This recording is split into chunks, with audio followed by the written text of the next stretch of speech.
26 attendance ഇട്ടോ. 26. Thank you ma'am. അതിനു വേണ്ടിയാണ് കിട്ടിയൊരുങ്ങി പറഞ്ഞത്. എടാ ആർട്സ് ഡേക്ക് അറ്റൻഡൻസ് ഉണ്ടോ? എടി അങ്ങനെയാണെങ്കിൽ നമുക്ക് വരാം. അതാകുമ്പോൾ 2 ദിവസം വെറുതെ വന്നിട്ട് അറ്റൻഡൻസ് വാങ്ങിക്കാമല്ലോ. പിന്നെ ക്ലാസ് ക്ലാസ് ലീവ് എടുത്താലും കുഴപ്പമില്ല. അങ്ങനെ 2 ദിവസത്തെ വെറുതെ അറ്റൻഡൻസ് ആയി. മാം എക്സിബിഷന് പോയ അറ്റൻഡൻസ് കിട്ടുമോ? എന്നാ മാം ഞാനുണ്ട്. ഒരു പാടി അറ്റൻഡൻസ് കിട്ടും. അപർണയുണ്ട്.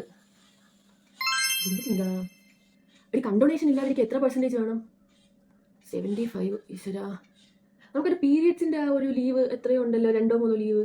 അപ്പോൾ അത് പോയി കഴിഞ്ഞാൽ എത്ര പെർസെൻറ്റേജ് മതി? 73 അല്ലേ? അപ്പം ഇപ്പം എനിക്കിപ്പോൾ 71 ഉണ്ട്. ഇനിയിപ്പോൾ 2% കൂടണമെങ്കിൽ മിനിമം ഒരു 4 ക്ലാസ്സിനെങ്കിലും വരണ്ടേ? ഇനി എത്ര ക്ലാസ് ഉണ്ട് ബാക്കി? 5 ക്ലാസ്. ഓക്കെ. അപ്പോൾ ഇനിയിപ്പോൾ വരുമ്പോഴേക്കും അത് ടാലി ആയിക്കോളും. Condonation okay D.